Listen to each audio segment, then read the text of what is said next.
بعد حضور صلی اللہ علیہ وسلم نے ہجرت کے 8ویں مہینے میں یا 9ویں مہینے میں عقد مواخات فرمایا۔ یہ اسلام کا سب سے بہترین پیغام ہے، پوری دنیا میں آج تک یہ کسی نے نہیں کیا، پریکٹیکلی میں کہہ رہا ہوں کسی نے نہیں کیا۔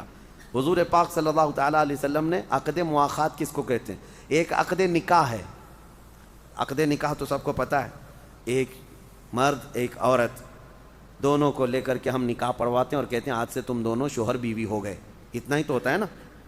ہم عقد کر رہے ہیں، باندھ رہے ہیں دونوں کو، اب وہ زندگی بھر لے کر کے چلتا ہے بیوی کو، بیوی شوہر کو لے کر چلتی ہے۔ عقد کا مطلب ہے باندھ دینا، اور نبی پاک صلی اللہ علیہ وسلم نے عقد مواخات کیا۔ عقد مواخات کا مطلب دو لوگوں میں بھائی چارگی کو باندھ دینا۔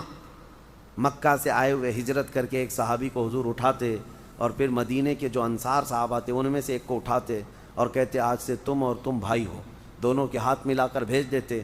یہ صرف منہ بولے نہیں تھے، انصار صحابہ مہاجرین کا ہاتھ پکڑتے اور اپنے گھر لے کر جاتے، اور پھر اپنی جائیدادیں بتاتے، میری جائیدادیں اتنی ہیں، آدھی میری آدھی تمہاری، دکانیں میری دو ہیں تو ایک میری ایک تمہاری، سب میں انہوں نے آدھا آدھا تقسیم کر کے اپنے مہاجرین بھائی کو شریک بنا لیا۔ یہ عقد مواخات پوری دنیا میں کسی نے قائم نہیں کیا۔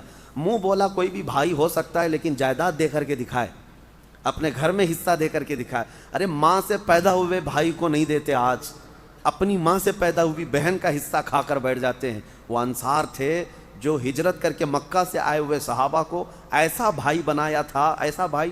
حضرت عبد الرحمن بن عوف کہتے ہیں میرے بھائی جو انصار تھے وہ حضرت سعد تھے، گھر لے گئے اور کہا ہر چیز میں وہ آدھا آدھا آدھا کرتے گئے، یہاں تک کہا ان کی 2 بیویاں ہیں، انہوں نے کہا میں اپنی ایک بیوی کو طلاق دے دوں گا، عدت گزرنے کے بعد تم نکاح کر لینا، اس لیے کہ مدینے میں تم نئے ہو، تمہیں بھی شادی کی ضرورت ہے۔ کون کرتا ہے یہ؟ کون کرتا ہے؟ صرف ایک فرمان رسول تھا، صحابہ اس پر ایسے عمل پیرا تھے۔ یہ عقد مواخات قائم ہوا مہاجرین میں اور انصار میں۔